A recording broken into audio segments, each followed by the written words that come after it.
I have the metal skin off the fuel cells off. So basically this is what this looks like. This fiberglass I have no problem with. I'm just going to punch it. You can see down there it's separating already. And there's a couple cracks in it. So you can see this is already crunchy and this is unusable. Unusable. So this I'm just going to rip off tomorrow because again there's some failures on it that are just non-repairable. Anything to note about this? Yeah, all these wacky vents. I don't know how many times someone was in here doing whatever, but yeah, that just doesn't make any sense. Here are the holes that are drilled. These go into those lugs, those captive nut screws there, whatever they're called. I can't think of their name right now. But so this first 8-10 inches is unusable for fuel, and it can't be because when you slide the wing on, you need something here to bolt into, and you can see how they were having trouble. You know, they had to cut out where they're doing this. This would be their first, you know, out the inside rib for the fuel. You can see they gooped it up fairly well. This one here, you can see basically where the rib was, and everything just failed. It just came right off. There's no corrosion. I mean, it looks like it's pitted and everything, but it's not. It's just the leftover epoxy. So all this should clean up. I mean, there's nothing there for anything. I don't know what this is. They're hitting something, I guess. I don't know. But yeah, you can see here they epoxied these ribs. This doesn't look like Pro Seal. Epoxy is very brittle. When I took this outer one off, I basically hit it with the hammer about 4 times and it just popped right off. This is the outer. They have these cutouts here for doing the fuel lines and everything, but you can see if you look on this mating surface, there's almost no epoxy. I mean, you can see a little bit came out the side here, but it's garbage. Like I said, it just pops right off. So that's that. This, I'm actually pretty surprised it came off. You can see here's more of this weird cap strip, I guess, for strength. I don't know. Here's the spar. And they have the little notches in there so they could stretch it around. And this is probably, the way this looks like it's cut, it was probably just left. You know, they left it in a little bit. They just snipped out the notches, pushed it out, and then sealed it around. I mean, you could see there's the band, but this is all useless. I mean, again, on the back here, this just separates. So this is complete garbage, unairworthy. Then again, you know, I guess they were having extra Pro Seal or something, so they decided to slather all it on this inboard rib. I have no idea. I mean, it's still flexible, but as you can see here, you know, it didn't seem to bond very well to a lot of spots. But, you know, this is going to be fun. Taking that goop off. But the heat gun and some MEK, that seems to be working fairly well. So this is where we're at now. And like I said, we're just going to take these off. We'll cut this rear spar-ish thing. And then we'll just beat these ribs off with a dead blow. Normally what I do is, since this is the meat side, I'll bang it a couple times around the outside. Now this one's going to take some heat because of the amount of filler they tried to use. You know, on the inside it's a complete disaster. So that's going to be fun with dried epoxy and everything else. So this one here may be cut and just put away, but these other ones normally, like I say, I hit it about 4 or 5 times and they just pop right off. And then the only one that's probably going to give me a problem is this freaking disaster area back here with all the buildup.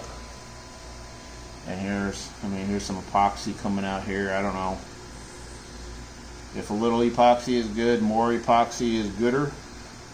Don't know. But the spar is in good shape so far, no damage. I've been saving all the fittings I can. There's caps. This was capped. I took the cap off of this one. So I guess this was I think this was a drain or a vent tube or something. A vent tube here, a vent tube here, and then there was another vent tube here. I don't know. But we're gonna do the new Bede recommended is that we're going to put the little shark fin in. Now we're not going to do the shark fin because I think it's retarded. What I saw somebody else do is they actually did I'm going to do it where the fuel cap is, and it's going to be away from the door, so I'll probably do it, maybe this bay or this bay, but wherever bay I put the fuel cap in is where I'm going to put. And it's basically going to be a fairly large, wide swath that comes down. And it's only going to stick out, maybe that much. The shark fin that they use on the production models, I think it's like 6 or 8 inches, but it's fairly thin. I kind of don't like that. First of all, if you hit it, I don't want to be banging my head on stuff. And the way that the doors open, I'm sure the doors won't hit it, but again, I don't want people banging their heads on it. And so I think a longer, thinner, maybe that much, maybe that deep, piece of fiberglass, or maybe just pound some aluminum, get some 2024 O or something thin and light, and then just beat it and then glue it on. But like I said, I'm more inclined to use the long, thin sump as opposed to the little shark fin that Bede does. And then, just run the fuel siphon to the bottom of that in the rear, and then also put your drain right above it. Have the because it's gonna stick out like this. Like this is the bottom of the wing. This will be the fuel sump. This is actually a nice size, I think. Have it feathered out, and then make sure it doesn't hit the ailerons and all that good stuff. But and then just have your sump drain, and then your fuel pickup. I think this holds a lot more fuel because again, this will be like a little riser or a little sump. And then all of this, I think the shark fin holds like 4 ounces of fuel. Yeah, I think I want more fuel than that. I know it's gonna settle water and everything, and I can always just put a second little smaller hump on it for water collection.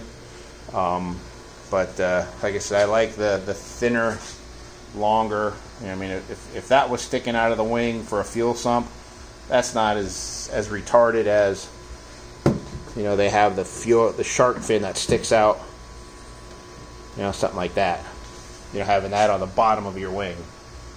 This is larger than the shark fin, but this is having this stick out versus something like that, long and thin and basically wider. And again, it could even be something like you can the depth you can play with, and the width you can play with. But I definitely want it in line with the gas cap, because a lot of times when you get water in the tank, you have a bad seal around your gas tank cap. So the O-ring around the gas tank cap is either missing or not there or damaged or whatever.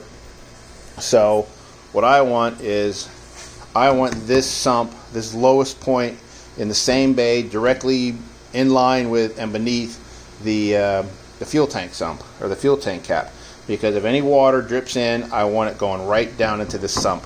So it makes no sense to put my fuel cap here and then my sump over here. You know, I got to worry about the water migrating down, around, try to get through the holes over this, through this, over that. No, I want everything in all one bay, and then you know, put my sump, put my collection, everything all in one spot. That way, if the water has nowhere, you know, hopefully to go other than into the sump where I can drain it out. So that's kind of what we're doing once we get to that point. But like I said, I'm fairly happy with the condition of the spar, and again, that's really all I'm after. All this other garbage here is going away. And then, like I said, I have plans to bang out a rib over a form, and then, you know, we're just going to follow the metal wing plans through, and then instead of using the honeycomb ribs, we'll just use the ribs that I make. I mean, it's for the $200 that they're charging in 2021 for those ribs. It's just, I mean, 1, 2, 3, 4, 5. This would be $1,000 for these ribs. Not gonna happen. I'll pay $300 for a sheet of aluminum and get all my ribs, as opposed to spending, you know, $1,000. And, you know, yeah, it's gonna probably weigh a little bit more. I know the honeycomb ribs are extremely lightweight, but, you know, I want to fly. I'm not worried about every pound. I want to get this thing in the air and start flying. That's priority number one. I'll give up a pound or two for wing spars. So that's it. Once I get this off, once I get this fiberglass taken off and I'm down to the spar, I'll do, I guess, one last video about the spar, where we're at, and then what's coming up next on the fuselage.